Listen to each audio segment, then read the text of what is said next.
प्रसिद्ध कथावाचक देवकीनंदन ठाकुर महाराज की जयपुर में चल रही श्रीमद् भागवत कथा में पंडाल में नो एंट्री तिलक के बिना नो एंट्री नियम को लागू करने पर बड़ा विवाद हो गया। कथा स्थल के गेटों पर पोस्टर चस्पा किया गया जिसमें साफ लिखा था कि नो तिलक यानी नो एंट्री, बिना तिलक के किसी को भी प्रवेश नहीं दिया जाएगा, जबकि गेट पर ही तिलक लगाने की व्यवस्था भी की गई थी। तो देखिए, ये हम आपको तस्वीरें दिखा रहे हैं। देवकीनंदन ठाकुर के कथा चल रही थी और बाकायदा वहां पर एक पोस्टर चस्पा किया गया था जिसमें लिखा था कि अगर तिलक नहीं लगाते तो एंट्री नहीं होगी। आइए आपको सुनाते हैं इस दौरान देवकीनंदन ठाकुर ने क्या कुछ कहा, सुनिए।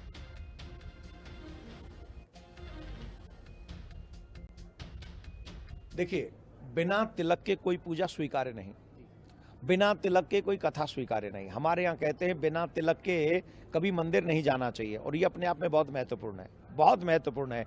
और हमारे यहाँ तमाम माताएं बहन बेटियां आती हैं कथा में। कई दुष्ट प्रवृत्ति के लोग जिन्हें न कथा से मतलब है, न जिन्हें राम जी से मतलब है, न हमारे धर्म से मतलब है, लेकिन बहन बेटियों को टारगेट करके वो लोग आते हैं। तो ऐसे लोगों को पहचानने के लिए भी एक रास्ता है।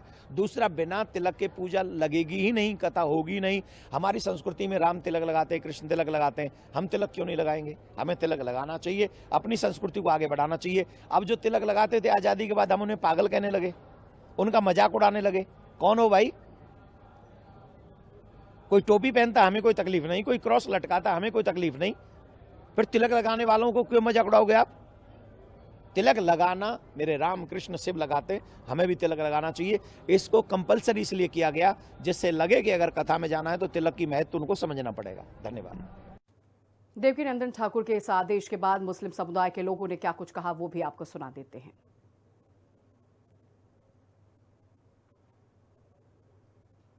नंदन ठाकुर जी द्वारा नो तिलक नो एंट्री वाला बयान धार्मिक और आयोजन में इंतजाम के मद्देनजर मेरे हिसाब से गलत नहीं है। उनके मानने वालों को और उनकी कथा सुनने के लिए पंडाल में जाने वालों को उनके इस आह्वान को और उनके इस इंतजाम को मानना चाहिए। और केवल यही नहीं बल्कि जो उनसे अकीदत रखते हैं उन्हें उनकी धार्मिक बातें भी माननी चाहिए। हाँ, अगर उनके द्वारा जो भी बातें देश के संविधान के विरुद्ध की जाती हैं या जाति धर्म के विरुद्ध की जाती हैं, तब उनको मानना ठीक नहीं है। स्वामी चक्रपाणी महाराज ने हिंदी खबर से बातचीत करते हुए कहा कि मैं कथावाचक देवकीनंदन ठाकुर के इस फैसले का समर्थन करता हूं। वो बहुत अच्छे कथावाचक है, साथ ही सनातन से जुड़े हर मुद्दे को उठाते हैं। उन्होंने जो कहा बिल्कुल सही कहा। तिलक सनातन धर्म की पहचान है। बांग्लादेश में हुई हिंसा का विरोध करते हुए स्वामी जी ने कहा कि सरकार चुप बैठी हुई है। हमारे हिंदुओं के साथ जो अत्याचार हो रहा है वो काफी दुर्भाग्यपूर्ण है।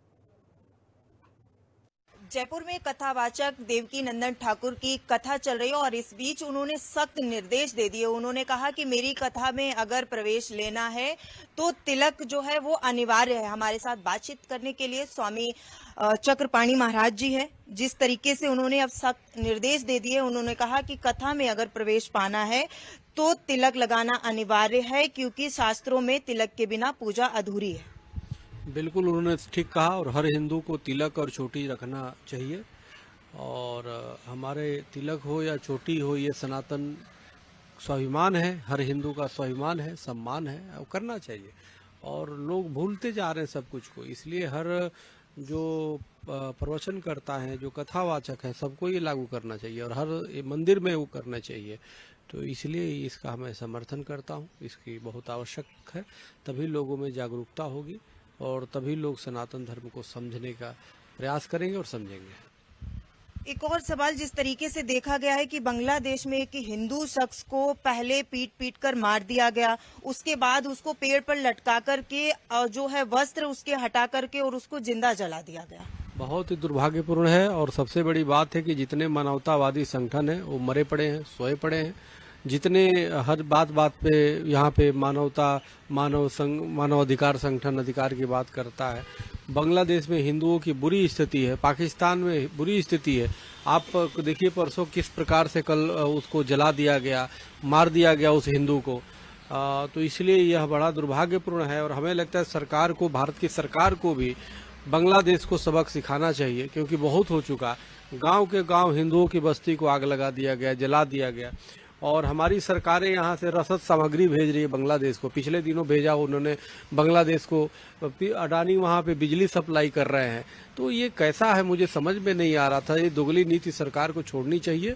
बहुत बहुत धन्यवाद हिंदी खबर से बात करने के लिए। तो ये थे हमारे साथ स्वामी चक्रपाणी महाराज जी। जिस तरीके से कथावाचक देवकीनंदन ठाकुर ने ये कहा है कि हमारी कथा में प्रवेश पाना है तो तिलक लगाना अनिवार्य है। स्वामी जी का ये कहना है कि हम उनका इस बात को लेकर के समर्थन करते हैं, और साथ ही इनका ये भी कहना है कि जो वीआईपी कल्चर है मंदिरों में, उसको भी सरकार को खत्म करना चाहिए। कैमरा पर्सन सत्येंद्र के साथ शालू चौहान, हिंदी खबर, दिल्ली।